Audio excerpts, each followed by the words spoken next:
Gaano na kaya katagal magkaibigan ulit? 6 years, no? Like, since junior high. Tapos ngayon, parehas pa kayo na pinapasok ang university. Sinundan niya ako. Ang kapal ng mukha mo, Kiana. Totoo kaya, takot ka mawala ako sa paningin mo. Utot mo. Aminin nyo nga, kayo ba? Hindi, no? We're best friends kaya. Oh. Best friends. Best friends. Wait, anong gagawin natin ngayon? Ba na yan, Kiana? Puyat ka kasi ng puyat kaya hindi mo na maalala. Shut up, Skylar. Maglalaro po tayo ng badminton. Yun ang hindi ko nadala. Extra shirt. I have. It's oversized. Bagay naman sa'yo lahat, huwag ka na magreklamo. Tsaka ito pala, pang-ipit. Bakit may pang-ipit ka? May girlfriend ka na, no? Girlfriend. Para sa'yo yan, lagi ka kasi nakakalimot magdali. Thank you. Anong ngiti yan? Umamin ka na kasi. Umamin? Ganun na ba ako halata? Utod mo! Anong hanap mo? Yung pinaprint ko, naiwan ko yata. Oh. Baka mo talaga. No, ibabagsak mo pa yung subject natin eh. Oh, I'm so glad I have you in my life, Skylar. Gawin na kaya kitang boyfriend ko. Gusto mo ba? Kadiri ka. Deserve. Skylar, samahan mo ko. Hindi nga pwede ngayon, kaya nasa susunod na lang. May date ka, no? Uy, hindi ah. Gagawa kasi kami ng project ng partner ko sa library. Daya naman kasi dapat ako yung partner mo eh. Nagsiselos ka ba? Wag. Tsaka feeling ko kung partner kita, edi wala tayong nagawa. Ganon. Hindi na kita kakausapin forever. Skylar. Ito na pala partner ko eh. Hi, Kiana. Hi, Jam. Pahiram muna ako sa BFF mo ha. Kahit wag mo na ibalik. Sure ka? Gusto ko pa man din siya. Huh? Baliw! Oo, baliw sa'yo. Ano yung chinat mo? May sasabihin ka? Sakto ako rin. Tsaka may ibibigay ako sa'yo. May ibibigay ka? Sige, ikaw muna. Ladies first. May nanliligaw na sa akin.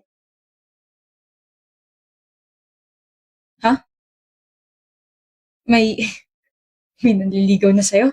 May nanliligaw. Si Darwin, yung nagpakilala sa akin before. Naalala mo ba siya? Gusto mo siya? Hindi. Pero niyayaya niya ako makipag-date. Like, getting to know daw. Getting to know. Eh di, may chance na maging kayo. Wala. Sabi ko, good luck sa date nyo. Ikaw, ano yung sasabihin at saka ibibigay mo? Oh? Flowers ba yan? Para sa akin? Ito? Ibibigay ko sa'yo ito kasi, kunwari, ikaw si Jam. Like, what if ikaw si Jam, tapos, pag binigay ko sa'yo ito, anong magiging reaction mo? Ganon. Para sa kanya. Oo, para sa kanya to. Yun din yung sasabihin ko. Pare koy! Natanggap ko na yung invitation! Talaga? Bango ha?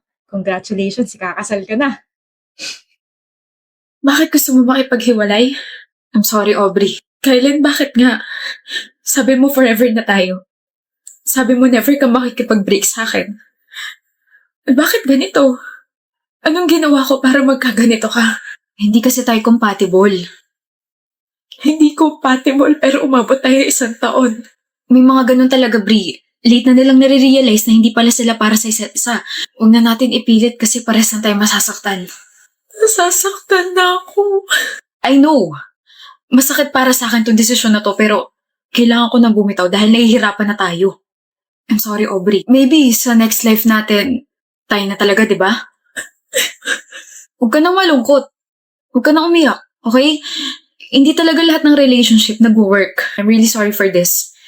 Always remember na minahal kita at mahal kita. Sorry. Ano? Break na kayo ni Aubrey? 2 days ago pa. Parang hindi ka broken-hearted ah. Ginusto mo? Siyempre, dada moves na ako dun sa blockmate ko eh. Ganda dun, pre. Maganda si Aubrey. Iba si Aubrey dun sa blockmate na nakilala ko. Sobrang, alam mo yun, swak yung personality namin. Parang nag-click agad kami. So, nagkagusto ka sa blockmate mo habang kayo ni Aubrey? Oo.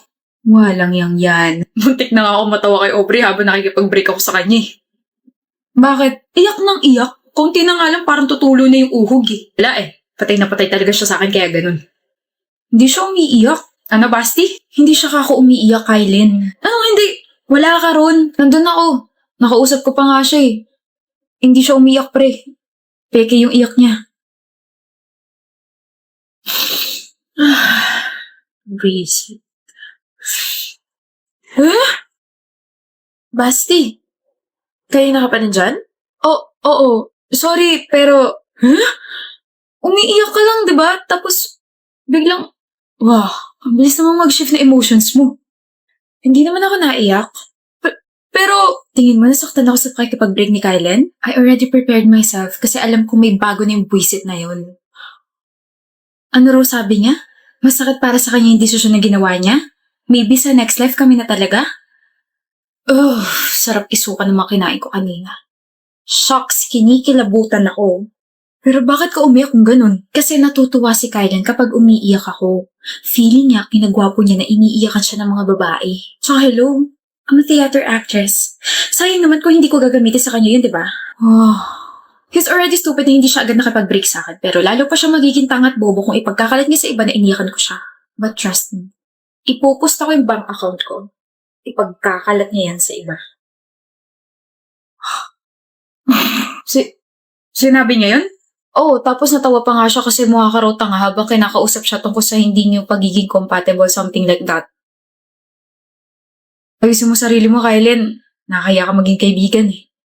Okay lang yan, Kylen. Yung mga ganyang ugali, deserve mapahiya. Nakikinig ka ba, Lucho? Sorry, ano ulit yun? Sabi ko, punta tayong Boracay next week kasi sem break na natin. Why are you hesitating? Akala ko ba gusto mo rin pumunta ron? Di ko pa pala nasasabi sa'yo. Ano? Trish, hindi na kita masasama sa mga gusto mong puntahan. Bakit? Wait. Are you breaking up with me? No, I will never do that. Love, you're scaring me. Ano bang problema? Magdadrop na kasi ako. Drop out? Okay naman mga grades mo ah. Natanggal si Papa sa trabaho tapos na-aksidente si Mama tapos kailangan ko magdoble kahit para mapag-aral muna yung kapatid ko. Sorry. No, you don't have to say sorry. Walang kasalanan. And we can always postpone our plans. Mas importante yung pamilya mo. Thank you. Sorry kung hindi tayo sabay makakagraduate. It's fine. I'm here. Hi, love. Sakto kakatapos na ng shift ko. Kumain ka na? Oh, ikaw ba? Tsaka alam mo ba, may nakuha ulit akong trabaho malapit sa amin. 3 na trabaho mo? Nagpapahinga ka pa ba? Isa-isa lang at baka mapano ka. Namumputla mo no. Kailangan eh. Uunahin ko muna yung bill ni Mama kasi palaki na ng palaki. Please take a rest and don't skip meals, okay? Baka masani akong palagi mo kung dinadalaw dito sa trabaho ko I just wanna deliver some good news. Ano yun? Enrolled ka na? Discharge na si tita sa ospital. Bayad na yung bill niya. Paano? I paid for it. Galing sa ipon ko. Krish! And also here. Ano to? Enrolled ka na for the second sem. Pumasok ka next week 1 year na lang naman gagraduate na tayo eh. Ako na magbabayad dun. Krish, bakit? I'm now working sa family business namin. Double shift. Sinusweldahan ako ron. Kaya, please, let me help you, love. Babayaran kita. No, I won't let you do that. Kung babayaran mo ako sa kapatid mo na lang. I told you I'm still here, diba? Thank you. Sobrang thank you. Now quit your 2 other jobs and take a proper rest para magka-energy kang mag-aral ulit. Let's go. Huwag mo muna tatanggalin blindfold mo. Tatanggalin ko na.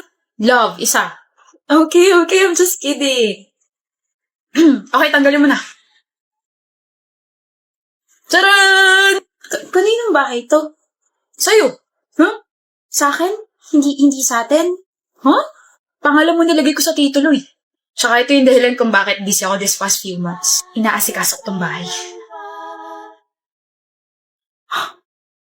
Lucho. 8 years ago nung pinlano ko to. Sorry ko, ang tagal Visit ka, akala ko ayaw mo na magpakasal sa akin, kaya masyado kang busy.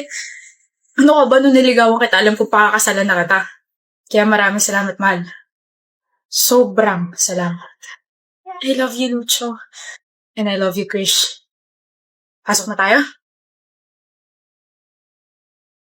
Mom, alis na po ako Here's your allowance. Meron pa po ako, ma. Gamitin niyo na lang po yung pambili ng next groceries natin. Billy, bye na po, ma. Take care of myself sa school. I love you and tell dad that I love him too, okay? Ang batang yun talaga. Billy, kanina pa kita inaantay. Huwag mo naman masyado ipahalata na miss mo na agad ako. You know you're my savior pagdating sa ACADS. Pa-tutor ako sa part na to. Sabi ko na ginagamit mo lang ako eh. Billy naman eh. Dalisan ba dyan? Eto. Congratulations, Billy, running for highest honors college. You're really making us proud, ha? Keep it up. Thank you po. Hindi niya naman kailangan pumalakpak. Deserve mo naman talaga. Saan pa nga, lalo pang nilakasan. The dress is giving, Billy. Thank you. You wanna get the link ba? Pwede? Hindi mo i-gatekeep? Hindi lang naman ako yung pwede magsuot ng damit na to. Thank you! Ang bait-bait mo talaga, kaya ang daming humahanga sa'yo eh. Ano ka ba? Hindi naman. Anong hindi ka dyan? You have a perfect life, Billy. You're a very good friend, schoolmate, and classmate. Tapos your family is very, very rich pa. You're a loving girlfriend and may perfect relationship pa with Jules. Beauty and brains ka pa, tapos you're super kind pa. Baka lumaki ulo ko niyan, ha? Wala kaming pake kahit maging megamind ka pa, we will still love you, Billy. Thank you, Laya. And you know my name pa? Oh my gosh! Of course, nagkaroon na tayong interaction dati, diba? How's your day, my love? Ganun pa rin, masaya, enjoy, and hindi boring. Tapos, running for highest honors ulit ako. And then, alam mo ba, I stumbled upon the schoolmate. Her name is Laya. Sabi ba naman niya, I have a perfect life. Perfect ka naman talaga. You're my perfect Billy. It feels weird lang. As in, sa buong buhay ko, ngayon ako nasabihan ng perfecto ako. Nobody's perfect naman. You're an exception, baby. Whatever. Sa'yo ba, Jules? How was your day? Nagka-aberel lang sa isa sa mga subjects pero nagawa na naman na naparaan. Don't pressure yourself too much, ha? Yes, ma'am. At saka palagi sumasagi sa isip ko na kapag nagpadala ko sa inis at saka sa pagiging stress ko, lalo magiging masama yung kalalabasan ng mga ginagawa ko. Very good naman ang baby ko. Kaya nga ako kiss. As you wish. Bakit, Billy? Ikaw yun? Yung ano? Cringe naman ito. Narinig mo yun? Billy, are you okay? Pinagtitripan mo ba ako, Jules? Okay ka lang ba? Ano ba sinasabi mo? Huwag ko na lang kaya ilagay itong part na to sa POV na to. Medyo cringe kapag naghingi pa siya ng kiss eh. Baka mamaya makringe na rin yung mga manonood nitong content ko na to. Billy! Jules? Lo, ano nangyari? Ba't nag-glitch? Ba't nakastuck na siya? Ba't ganito? Part? POV? Content? Audience? My friends? My family? My schoolmates? My boyfriend? Hindi ako tanga para hindi ma-realize to. Isang palabas lang ang perpektong buhay ko. Ano, tapos ka na sa POV na ginagawa mo? Paano matatapos biglang nag-glitch to in-edit ko? Ayaw na gumalaw ng clips, so pati yung editing app na damay. O paano yan? May ako na nga asikasuhin. Tara, kain muna tayo. Tara. Ay, wait, yung phone ko.